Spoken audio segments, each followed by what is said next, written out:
The 1920s, commonly known as the Roaring Twenties, were a period of booming development of a new society and culture. In this time of high nationalism, new and improved technologies such as vacuum cleaners and Henry Ford's affordable Model T gave Americans more free time, which they would use to go out at night and enjoy and party and go to jazz clubs. This also led to the hero worship of celebrities such as Babe Ruth and Charles Lindbergh.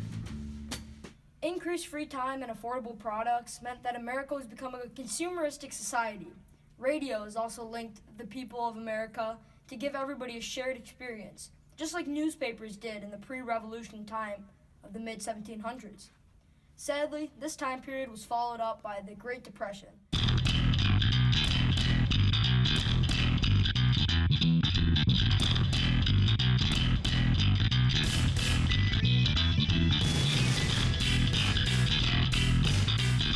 Now, to get you started, a personal story of someone involved in the 1920s and 30s. Ahoy, I'm Will Williams, and currently I'm 105 years old. I grew up during the Roaring Twenties, but also lived through the Great Depression. Many people ask me what it was like growing up in such time periods. I reply with the great quote from Franklin Delano Roosevelt. The only thing we have to fear is fear itself. As a time of prosperity was followed by a time of desperation. You know, when you really look at it, you realize that the 1920s was filled with 3 Republican presidents who seemed to have peculiar ideas and just peculiar ways of, ending their presidencies and going about day-to-day, situations. Mr. President, Warren G. Harding. Mr. President, how will you fix the post-war recession? I will get back to you on that. Talk to the well-appointed men on my cabinet. President Harding had no real viewpoints on anything. He appointed men to his cabinet that were incapable of doing the job, which led to scandals in his administration. And in 1923, what we saw was that Harding, suddenly he died, and America made their transition to Calvin Coolidge. Here's the deal, Mr. President. I bet my friend that I can get more than 2 words out of you. You lose. Haha, just joking. I'm your president, Calvin Coolidge. Mr. President, you have done little to enforce the antitrust laws of the progressive era, but instead heavily favored big business. What will you do to not let big business take over America? The business of America is business. The president doesn't ever say anything. And in 1924, Cool Cal won re-election, even after the Democrats tried to make the Teapot Dome scandal an issue. Coolidge returned to somewhat of a laissez-faire economy and stood aside as businesses did their own stuff with regulation. He declined to run a second term. I'm done. And in 1928, Herbert Hoover won by a landslide. After my tenure is done, there will be no poverty in America. Yeah! You're the best president! I love you, Make America. So the Roaring Twenties really demonstrated a massive change with regard to expanding the role of business, whereas the Progressive era was more focused on the regulation of business. Effectively, farmers were sent back to a time of suffering despite their success in the past during World War I, showing yet another fallback into the past. One of the greatest moments of my life, if not the greatest, was when my family got a Model T, straight from Henry Ford's automobile factory. Henry Ford was one of a kind. He perfected the assembly line and made cars affordable to families like Will Williams. As weird as this sounds, cars weren't the only industry to benefit from the increase of automobiles. Steel, glass, rubber, gasoline, and highway construction now depended on automobile sales. This caused an advertisement boom as consumers needed to be swayed towards products with all this extra money and free time they had. My first date when I was 16. I took my girl out in the Model T and we went shopping. After seeing her strange obsession with short hair, short dresses, and smoking, I thought to myself she was basically a man, and I dumped her. The flapper look started generating some upside for women. New divorce laws let women escape abusive households. Clearly, women were gaining powers that they never had before in this roaring decade. Before I dumped her, though, we had a fun time in my car. I guess that's why my traditionalist parents got mad. They thought cars were hell on wheels. Unfortunately, all this excitement and prosperity in the Roaring Twenties would all crash down in 1929, leading to a Great Depression that would forever alter the ideologies of a previously consumeristic society. I lived through the Great Depression, and I can say there are two places I would never put my money in after that. The stock market and the banks. Just hearing those words take about a year off my life, and I don't got many of those left. They bring back so many painful memories. A common misconception about the Great Depression was that the stock market crash directly caused it. The crash in October of 1929 only affected really the top 2%. The investors would buy on the margin and try to play the market. This essentially means that you would take a loan to invest quickly in a stock that you thought would go up for a quick sellout, but instead those stocks went down. Instead of having to pay the debt, the jumpers of 29 would jump out of the building onto the street committing suicide because of how bad their lives were. October, my least favorite month because of that stock market crash. And of course, the clubs failing to do anything when it came that time. This stock market crash marked the beginning of the Great Depression. This time period marked a time of change from everything America had seen in the Roaring Twenties. Economically, with the fight against hard times, culturally, as consumerism faded away and minorities were set back, and even politically, with regulating legislation to resolve the problem through the New Deal. This would change the party's views to what we know today. The real problem was the overproduction of goods that consumers couldn't buy because they were laid off from their jobs. There was also the high tariffs, which meant to protect the U.S. industries. My parents loved the high tariffs as owner of a small business that sold soap. But as countries rose their tariffs as well, my parents couldn't make their potato-scented soap, which was sold in Ireland, and their business fell. What we're going to see here is that the Great Depression really affected farmers and African Americans the most. Just as African Americans were turning it around with figures like W.E.B. Du Bois and Booker T. Washington, we're going to see the Great Depression hit, and this is going to cause increased difficulties and, a lot of mass poverty. In a way, the Great Depression interrupted the cultural change that they had made, which proved to be a change itself. Farmers we're going to see had to live through the self-imposed Dust Bowl as poor farming practices and high winds blew away millions of acres of topsoil.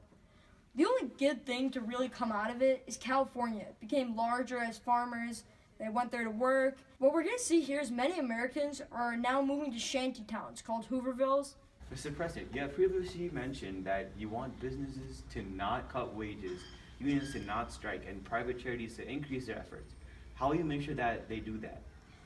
I believe that the government and the citizens should not intertwine much, and that businesses need to make consistent effort to build the economy up and help the people.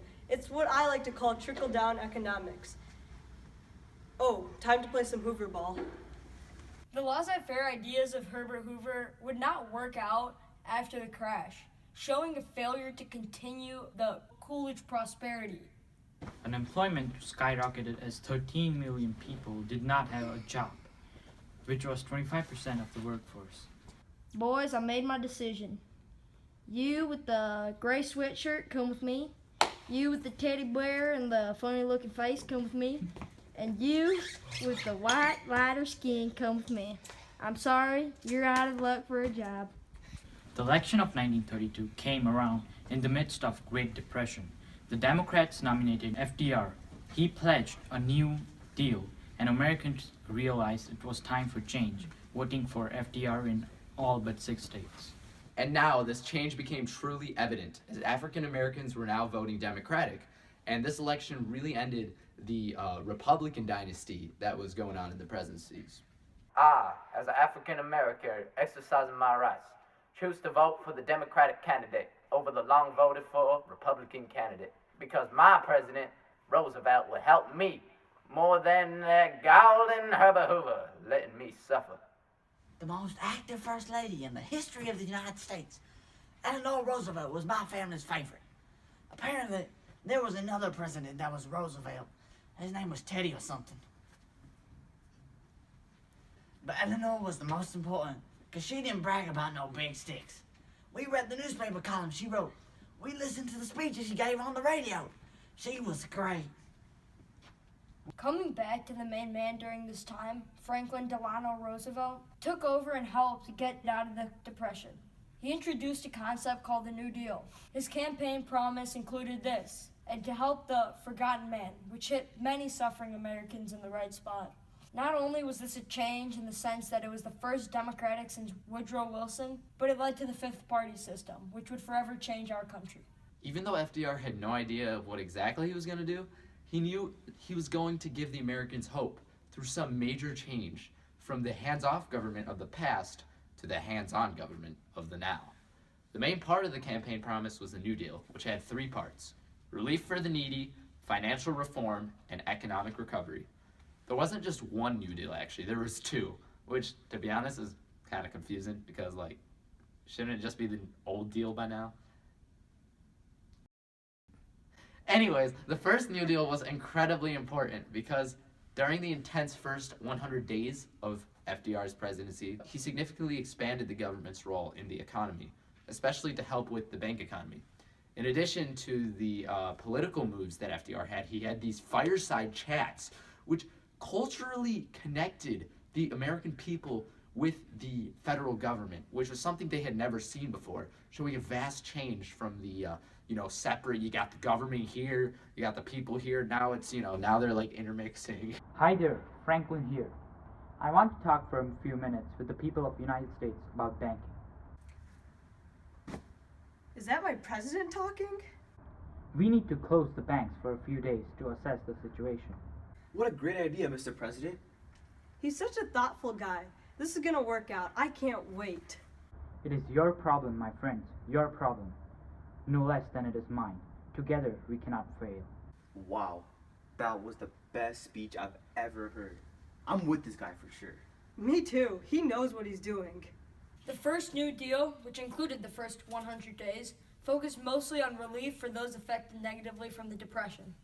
The second New Deal, however, which was from 1935 to 38, focused on the other two parts: recovery to help America rebuild from the economic damage, and reform to make sure that something like this never happens again. Numerous programs and laws were passed. To this day, I still remember my favorite acts of the good old New Deal. The AAA, which aimed to regulate production on the farm. The CCC, it employed young men to do temporary jobs. The Emergency Banking Relief Act, which made a banking holiday to examine the banks. All the banks. The NIRA, which aimed to regulate the industry by setting wages, hours, prices, etc. One of the most important programs was the Wagner Act. It helped legalize unions, which were once thought of as flat-out anarchism. I admit I was in that school of thought, and of course it led to increases in workplace production, higher standards and wages, and an overall improvement to the American worker. Evidently, the days of laissez-faire and anti-union sentiment during the Roaring '20s were over with the New Deal legislation. This led to new welfare state where the government heavily regulated the economy. Yay, I can finally join my favorite union, the American Federation of Labor. Being a low-wage worker is tough, and this is a great way to protect my rights. Thank you, FDR. Hallelujah! Although this New Deal was very popular, there were a few opponents to it. The New Deal's doing too much, many conservatives claimed, while people like Charles Coughlin and Huey Long claimed it wasn't doing enough. So you can clearly see that there were people who were resistant to the change and people that wanted even more change with the New Deal. Huey Long, he was really unique. This by FDR is not making drastic enough changes. Sad. The radio isn't helping anyone. The fireside chats are a waste of time. We need to do more. Listen to this. We share the wealth, $5,000 for every family, $2,000 annually. We need to tax the wealthy so that the poor can have more money, as well as we are only helping ourselves. Even the Supreme Court showed resistance, being composed of many conservative Republicans who resisted that change to a welfare state. Unconstitutional.